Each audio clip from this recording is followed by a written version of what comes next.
ये धारावाहिक किसी प्रकार की ऐतिहासिकता का दावा नहीं करता। तत्कालीन परिस्थितियों को दर्शाने के लिए आवश्यक और उचित नाटकीय रूपांतर किए गए हैं। ऐतिहासिक रूप से जोधाबाई के स्थान पर हरकाबाई, हीर कुंवर जैसे नाम इतिहास में प्रचलित हैं। ये धारावाहिक किसी भी सामाजिक परंपरा और पारिवारिक संबंधों का ऐतिहासिक दावा नहीं करता है। इसका उद्देश्य किसी भी समुदाय की भावनाओं को ठेस पहुंचाना नहीं है। किसी के कदमों में सर रखने के लिए सर कटाने की जरूरत नहीं होती है जोधा बेगम। सर झुकाना ही काफी होता है। शहंशाह ठीक कह रहे हैं जोधा बेटी। शीश झुकाना भी शीश कटवाने के समान ही होता है। लीजिए, हमने आपकी चाहत और आपकी मांगी हुई मन्नत दोनों पूरी कर दी।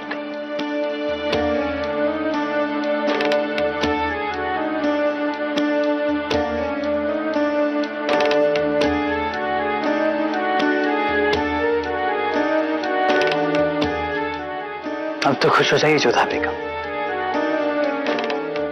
आरती का समय हो गया है जोधा बेटी। बहुत दिन हो गया इस मंदिर में तुम्हारे स्वर में आरती नहीं गूंजी।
कैसे हो सकता है रेशम?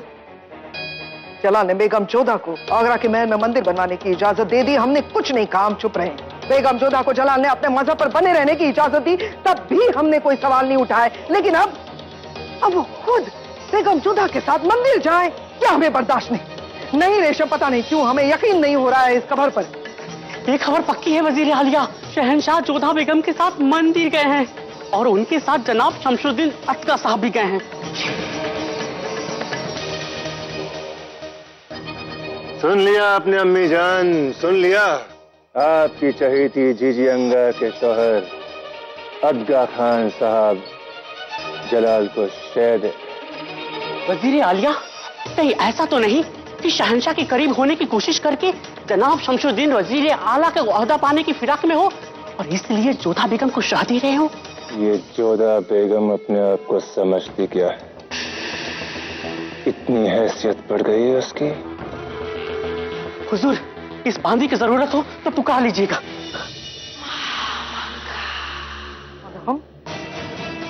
हमने आपको कई बार बोला है, आप कब समझेंगे? गलत जगह गलत वक्त पर गलत अल्फाज इस्तेमाल करने की यह गंदी आदत कब छोड़ेंगे आप? हम आमेर में हैं आदम, क्यों आप भूल रहे हैं? अपने गुस्से को और अपने आवाज को काबू में रखें। यही तो तकलीफ है अम्मी जान। जिन्हें हम मोहब्बत नहीं करते, जिन्हें हम पसंद नहीं करते, उन्हीं आमेर वालों के यहाँ हम मेहमान बनकर आए हैं। लानत है हम पर।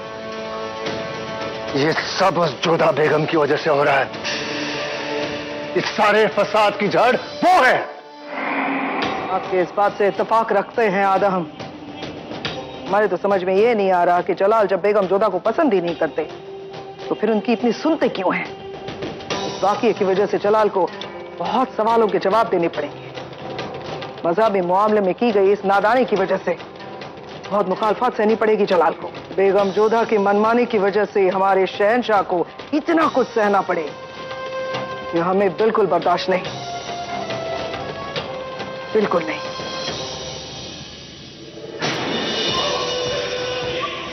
पसंद नहीं करते, ये आपको किसने कह दिया अम्मी जान? अब तो आपकी ख्वाहिश भी पूरी हो गई जोधा बेगम, पर हमें अब तक नहीं समझ में आ रहा है कि आपको हमसे इतनी नफरत क्यों है, कि इतनी शिद्दत से आपने हमारा सर इनके कदमों में रखने की कसम खा ली। जैसे कि आप कुछ जानते ही ना हो। इस मूर्ति को देख रहे हैं आप? हाँ, बेहद ही खूबसूरत मूर्ति है। आप आमेर वालों ने इसे काफी अच्छी तरह से संभाला है। ये इनकी वास्तविक सजावट नहीं है। यदि इस मंदिर का वैभव, इसका वास्तविक स्वरूप आप देखते तो आपकी आंखें चौंधिया जाती शहंशाह। तो इसकी ऐसी हालत कैसे हुई जोधा बेगम? लूट लिया गया इसे, विध्वंस मचा गया था यहाँ पे। क्या? क्यों? किसने किया ऐसा जोधा बेगम? क्यों लूटा नहीं जानते, परंतु लूटा ये शहंशाह जलालुद्दीन की सेना ने। इस तरह से आश्चर्यचकित होकर देखने की आवश्यकता नहीं है, क्योंकि ये सुनी सुनाई नहीं बल्कि आंखों देखी घटना है। हमारी आंखों के सामने उत्पात मचाया गया था, यहाँ पे जी भर कर लूटा गया था इस पवित्र स्थल को। यहाँ तक कि हमारी बचपन की सखा मोती, उसका भी अनादर किया गया। इस घटना का हम स्मरण करते हैं तो नींद में भी हम कांप उठते हैं। और अभी आपको बताते वक्त भी हमारे रोंगटे खड़े हो गए शहंशाह। मंदिर को लूटने हम पहुंचे थे हुजूर, पर पता नहीं अचानक राजकुमारी जोधा अपनी फौज के साथ वहां पहुंची। अभी तक तो आपको याद आ ही चुका होगा। और बस केवल इतना ही नहीं किया आपने, आमेर के साथ युद्ध में कई वीर सैनिकों के शवों का ढेर लगा दिया यहाँ पे। क्या दोष था उनका कि उन्हें अपनी स्वतंत्रता, अपना स्वाभिमान अधिक प्रिय था? हमारी आंखों को आज भी वो समय याद है जब आमेर का पूरा आकाश रात्रि में भी उन चिताओं की अग्नि के कारण दिन की भांति प्रकाशमय हो गया था। हमारे यहाँ युद्ध में प्राण देना सम्मान की बात माना जाता है, परंतु दुख इस बात का है कि एक से एक वीर योद्धाओं को आपकी सैनिकों की रक्त पिपासु तलवार और छल के बलि चढ़ा दिया गया। इन्हीं सब वजह से हम आपसे घृणा करते हैं। एक भी कारण बताइए जिससे हम आपसे घृणा ना करें, बताइए। जोधा बेटी, हमने कुछ प्रसाद राजा सा और रानी सा के लिए रख दिया है। धन्यवाद पंडित जी। आज इस मंदिर में पूजा करके हमें बहुत शांति मिली।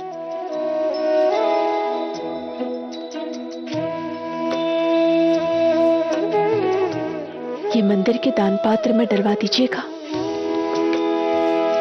सदा सुहागन रहो बेटी, तुम्हारा सौभाग्य सदैव बना रहे, यशस्वी पुत्रों की माता बनो।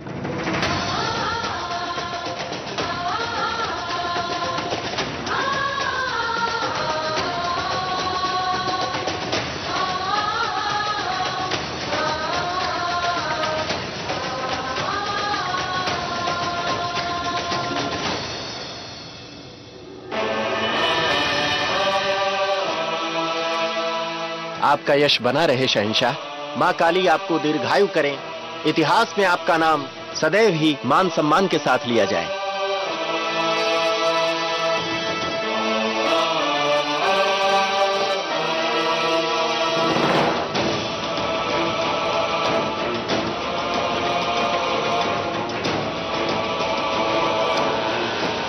हमें समझ नहीं आता आपका साहब, कितने सख्त इंतजाम होने के बावजूद, इतने काबिल वजीर होने के बावजूद, हर मामले की खबर हम तक क्यों नहीं पहुंचती? या हर खबर हम तक पहुंचने से पहले बदल दी जाती है? एक तरफा या अधूरी होती है, जिसके बिना पर हम सामने वाले को अपना दुश्मन समझ बैठते हैं, जिसके बाद दुनिया हमें अपना सबसे बड़ा दुश्मन समझती है। हम कबूल करते हैं हुजूर, खबर आते आते उसमें कुछ बदलाव हो जाते हैं, पर यह हर सल्तनत में होता है। पर यह हमारी सल्तनत में नहीं होगा अदगा साहब। ये मामला हम सब के लिए बहुत ही संजीदा मुद्दा है। यह को लगता है कि हमें हमारी हुकूमत करने के तरीके को बदलना होगा। अगर ऐसा नहीं होता है तो यह हमारी और मुगल सल्तनत के लिए बहुत बड़ी बदनामी की बात होगी। जंग जीतने के बाद सामने वाली फौज से हर्जाना मांगना हमारे लिए कानूनी हक है, लेकिन इसका मतलब ये नहीं कि हमें जो मिले हम उसे लूट लें। अगर एक सिपाही भी नाजायज लूट करता है तो यह उसे बादशाह का फरमान समझती है। आप बजा फरमाते हुजूर। हम बहुत परेशान हैं अदगा साहब। यहाँ आकर हमें मालूम होता है कि यहाँ के लोगों के दिलों में हमारे लिए सिर्फ और सिर्फ नफरत भरी हुई है, और वो जायज भी है। उनका नुकसान हुआ, उन्हें ठेस पहुंची, जिस बात के लिए कहीं ना कहीं हम जिम्मेदार हैं, और आप भी। हम आपकी परेशानी समझ सकते हैं शहंशाह। इस परेशानी को दूर करने के इंतजाम किया जाए अदगा साहब। इस मामले की जड़ तक पहुंचा जाए कि कैसे हमारे हुक्म के बिना मंदिरों को लूटा जा रहा है। हुक्म की तामील होगी शहंशाह, और इंतजामात किए जाएंगे कि हर खबर आप तक सही पहुंचे, और कोई ऐसा काम ना हो जिससे कि सल्तनत की बदनामी हो। मगर फिलहाल हम आमेर में हैं, इसलिए इल्तिजा है आपसे कि जब तक ये शादी ना हो जाए तब तक आप ऐसी बातों से अपने दिल को परेशान ना करें।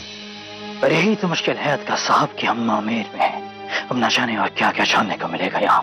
सच रानी साहब, शहंशाह आपके साथ मंदिर तक गए, ये तो बहुत बड़ी घटना है। महामंगा जी आप आइए, कहिए आमेर में आपके स्वागत में कोई कमी तो नहीं रही ना? कुछ ज्यादा ही खिदमत हो रही है हमारी। वैसे हम आपसे अकेले में कुछ बात करना चाहते थे, इजाजत है? कहिए। समझते क्या है आप अपने आप को? जलाल आपके मजहब को इतनी इज्जत देते और बदले में आप जलाल की इज्जत और उनके ओहदे का मजाक उड़ा रही हैं। किस हक से आप उन्हें मंदिर लेकर गई? क्या सोचकर आपने पूजा करवाई जलाल से? बताइए, जवाब दीजिए। महामंगा जी, शहंशाह स्वयं। आप मेहरबानी करके ये बिल्कुल बताने की कोशिश ना करें कि जलाल खुद आपके साथ मंदिर गए। बेगम जोधा, आप जलाल की बीवी हैं। इसका मतलब समझती हैं आप? जलाल के क्या फर्ज है, उनकी क्या जिम्मेदारियां हैं, इसका ख्याल भी है आपको? एहसास भी है आपने क्या किया है? क्या आपने कभी सोचा है कि जलाल मंदिर गए थे, यह खबर अगर मौलवी और उलेमा तक पहुंच गई तो कितने सवाल उठेंगे आपके शौहर पर? लोग यही कहेंगे जो अपने मजहब पर यकीन नहीं रखता उसे तख्त पर काबिज होने का कोई हक नहीं है। क्या चाहती क्या है आप कि जलाल की बेइज्जती, हाँ, सारी आवाम, सारी रियाया उनके खिलाफ बगावत करे? क्या चाहती हैं आप? बताइए, एक बात बताइए, यहाँ पर जलाल क्यों आए? आपकी बहन सुकन्या के निकाह में शरीक होने के लिए। तो क्या आपके यहाँ ये रिवाज है कि निकाह से पहले दामाद को मंदिर में जाकर पूजा करना जरूरी है? ऐसा रिवाज है? नहीं है। तो क्यों लेकर गई आप? जवाब दीजिए बेगम जोधा। अब हमें यूं मत देखिए। किस हक से, क्या सोचकर आप लेकर गई उन्हें मंदिर? और यह सवाल हम आपसे महामंगा बनकर नहीं, मुगल सल्तनत की वजीर आलिया के नाते पूछ रहे हैं, और हमारा यह हक है और आपका यह फर्ज बनता है कि आप हमारे सवाल का जवाब दें। हम आपसे सीधा सीधा एक सवाल कर रहे हैं कि आप जलाल को किस हक से और क्या सोचकर मंदिर लेकर गई?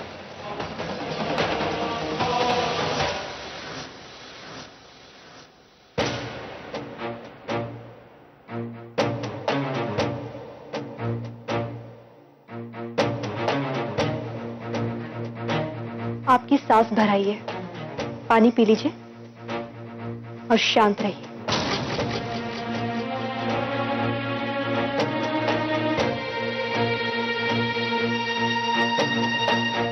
आपने काम ही ऐसा किया है जिसकी वजह से हमारा सुख छीन गया है। अब आप अपने सवाल से भटकिए मत और हमें जवाब दे ही दीजिए कि आप जलाल को मंदिर लेकर क्यों गई थी? महामंगा जी, क्या आपको लगता है कि शहंशाह हमारे कहने से देवी माँ के मंदिर गए होंगे? हमसे बेहतर तो आप उन्हें जानती हैं। तो इतना तो जानती होंगी, शहंशाह उन्हीं की सुनते हैं जिनकी वो सुनना चाहते हैं, और जिनकी नहीं सुनना चाहते उसे अनसुना कर देते हैं। अब हमसे कहते हैं कि हमें अपने कर्तव्यों को निभाना चाहिए। तो एक बेगम होने के नाते हमारा कर्तव्य है कि हम बादशाह से कोई भी प्रश्न ना करें, परंतु आप कर सकती हैं। आप उनसे प्रश्न भी कर सकती हैं और उन्हें उसका उत्तर भी देना होगा, भले ही बड़ी अम्मी जान के नाते दें। या फिर इस सल्तनत की वजीर आलिया समझ के। तो आप ही उनसे पूछिए कि क्यों वो हमारे साथ देवी मां के मंदिर गए थे। चंदा, महामंगा जी को शहंशाह के पास लेकर जाओ। आमेर में नहीं है ये, मार्ग ढूंढने में कठिनाई हो सकती है। हमारे बेटे जलाल तक पहुंचने का रास्ता ढूंढने के लिए हमें उस खुदा की भी जरूरत नहीं है, वो हमारा बेटा है। हम किसी भी तरह उन तक पहुंच ही जाएंगे। अपने होचरे से हमें निकाल बाहर कर रही हैं आप। अपने माए के आमेर के सरजमीन पर खड़ी होकर आपने आज हमारे साथ जो ये नई हरकत की, बेगम जो था ये हम पर उधार रही। सारी दुनिया जानती है माम अंगा किसी का उधार नहीं रखती। ये उधार भी हम चुकाएंगे अपने तरीके से।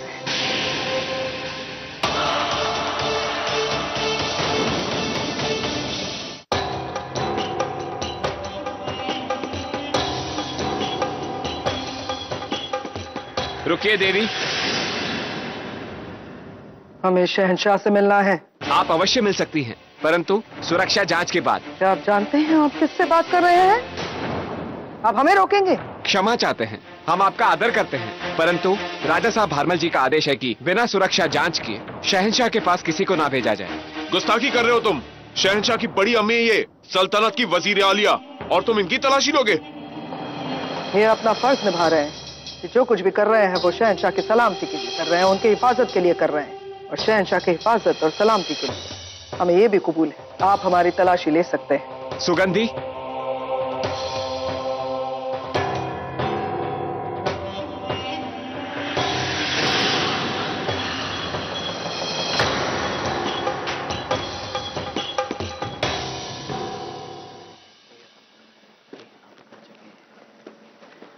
सलाम वालेकुम बड़ी अम्मी।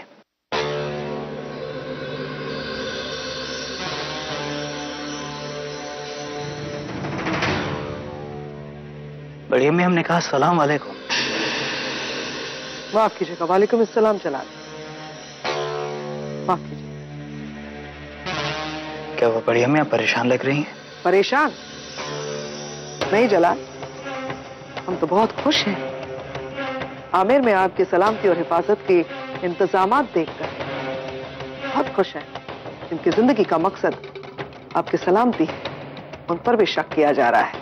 बहुत उम्दा सैनिक तैनात किए गए हैं आपके होचरे के बाहर।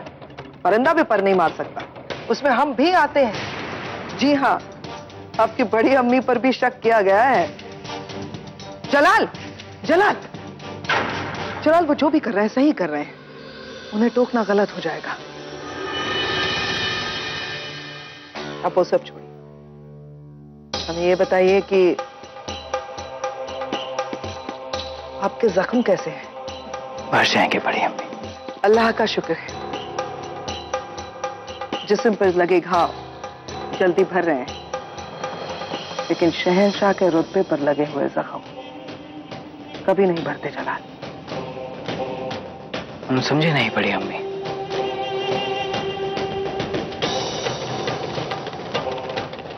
इतनी बड़ी गलती कैसे कर सकते हैं जलाल आप?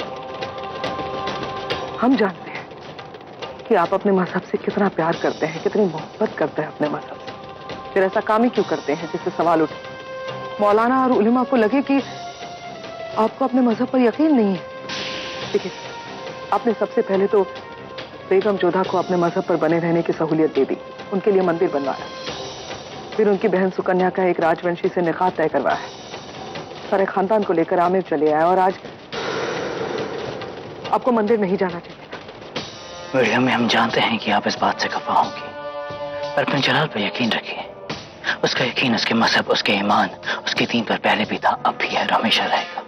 पर हमारे वहां जाने का सिर्फ एक ही मकसद था बड़ी अम्मी। जब जोधा बेगम पीर साहब नज़्म अल्लाह रखा के कहने पर हमारे साथ अजमेर शरीफ जा सकती हैं, तो फिर हम भी उनकी दादी साहब की बात रखने के लिए मंदिर गए।